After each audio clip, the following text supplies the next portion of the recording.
Hey guys, this is your Neeru ma'am. और आज से हम केमिस्ट्री की क्लासेस स्टार्ट कर रहे हैं। तो आज मैं आपको सेकंड चैप्टर पढ़ाना स्टार्ट कर रही हूँ, जो कि है विलियन या फिर सॉल्यूशन बोलते हैं इसको इंग्लिश में। तो आज हम ये वाला चैप्टर स्टार्ट कर रहे हैं। इस चैप्टर में पहली हेडिंग जो है वो है विलियन, क्योंकि वही चैप्टर का नाम है विलियन, तो फिर हेडिंग भी फर्स्ट है इसके अंदर विलियन।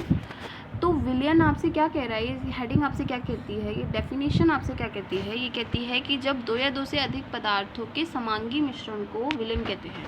एग्जाम्पल से समझते हैं, जैसे कि पानी लिया और पानी के अंदर आपने चीनी घोल दी या फिर आपने उसके अंदर नमक घोल दिया, दोनों में से कुछ भी घोल दो।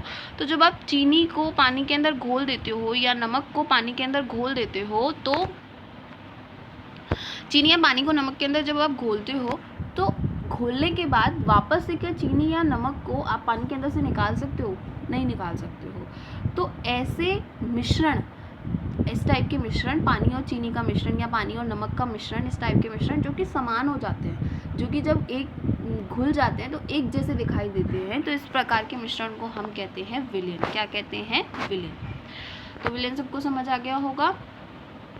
ओके, एग्जाम्पल दे रखा है NaCl का जल में घोल। तो NaCl का जल में घोल मतलब वही है कि आप एक गिलास पानी लो और एक गिलास पानी के अंदर आप नमक को घोल दो।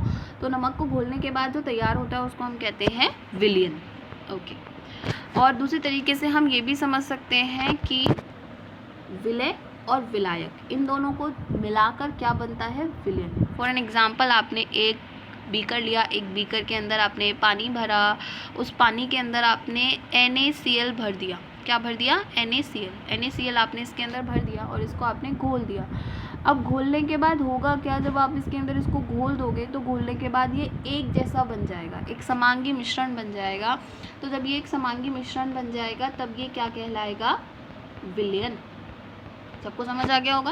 ओके, आगे बढ़ते हैं। आगे नेक्स्ट हेडिंग है आपकी विलायक। सबसे इम्पोर्टेंट चीज़ है, जब तक हमको ये दो टर्म्स नहीं समझ आएंगे तब तक हमको विलियन नहीं समझ आएगा। विलय और विलायक बहुत इंपॉर्टेंट है।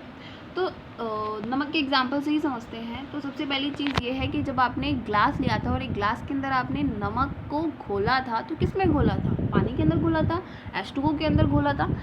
तो जिस चीज़ को आपने घोला था, मतलब कि नमक को आपने घोला था, तो जिसको घोलते हो उसको बोलते हैं विलय। क्या बोलते हैं उसको? विलय। और जिसमें घोलते हो, किसमें घोला था? पानी के अंदर घोला था ना, तो जिसमें घोलते हो उसे बोलते हैं विलायक। क्या बोलते हैं? विलायक। दोबारा समझो, जिसमें घोला था, किसमें घोला था? पानी में, तो उसको बोलते हैं विलायक। और किसमें घोला, किसको घोला था? नमक को घोला था, तो उसको बोलते हैं विलय। अब डेफिनेशन पढ़ के देखो ध्यान से। डेफिनेशन आपसे ये कहती है कि वे पदार्थ जो विलयन में अधिक मात्रा में होता है, तो अधिक मात्रा में क्या होता है? पानी। और जो विलय को अपने अंदर घोल लेता है, नमक को अपने अंदर घोल लेता है, तो उसको हम क्या कहते हैं? विलायक। तो ऐसी चीज़ जो किसी को अपने अंदर घोल लेती है उसको क्या कहते हैं हम? विलायक। और जो घुल जाती है और जो इम्पॉर्टेंट है कि कम मात्रा में होती है, उसको हम क्या बोलते हैं? विलय। और जो विलायक में घुल जाता है उसको हम क्या बोलते हैं? विलय। एग्जाम्पल नीचे लिखा हुआ है NaCl के जलीय विलयन में, जिसमें विलय जो होता है वो NaCl होता है और जल जो होता है वो विलायक होता है। समझ आ गया सबको? दोनों डेफिनेशंस क्लियर हो गई? ठीक है, आगे चलते हैं। आगे है तनु विलयन। अब तनु विलयन क्या होते हैं? तनु विलयन और सांद्र विलयन, दो विलयन है ये। एक आपको दिखाई दे रहा है तनु विलयन और एक आपको दिखाई दे रहा है सांद्र विलयन। तो इनके लिए हम एक एग्जाम्पल से इनको समझते हैं। तो एग्ज़ाम्पल ये है कि मैंने लिया एक गिलास पानी और एक चम्मच चीनी, ठीक है। इससे जो बनता है उसको शरबत कहते हो। तो इसके अंदर एक चीज़ समझ आ रही है, इसके अंदर ये समझ में आ रहा है कि जो विलय है वो कम है। चीनी क्या है? विलय है। तो चीनी जो है वो कम है। और विलायक क्या है? विलायक है पानी। तो विलायक जो है वो ज़्यादा है।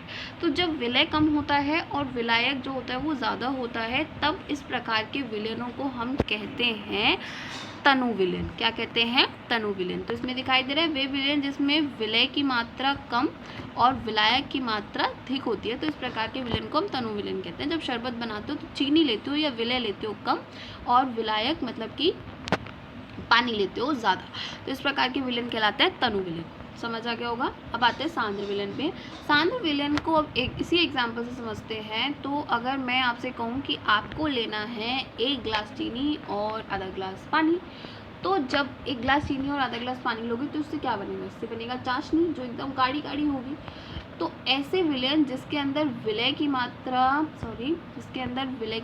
होती है ज़्यादा और विलायक की मात्रा होती है कम, तो इस प्रकार के विलयन कहलाते हैं सांद्र विलयन। जब चाशनी बनाते हो तो पानी या विलायक लेते हो कम और चीनी लेते हो ज़्यादा, तो इस प्रकार के विलयन कहलाते हैं सांद्र विलयन। समझ आ गए होंगे दोनों डेफिनेशंस। आगे बढ़ते हैं संतृप्त विलयन और असंतृप्त विलयन। संतृप्त विलयन क्या होते हैं और असंतृप्त विलयन क्या होते हैं?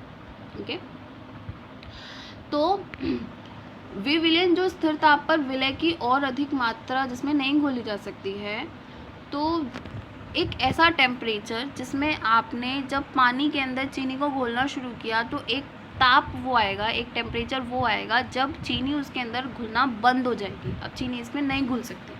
तो जब ऐसी कंडीशन आती है तो इस प्रकार के विलयन कहलाते हैं संतृप्त विलयन, जिसके अंदर अब और ज़्यादा विलय की मात्रा नहीं घोली जा सकती है, तब वो विलयन कहलाते हैं संतृप्त विलयन।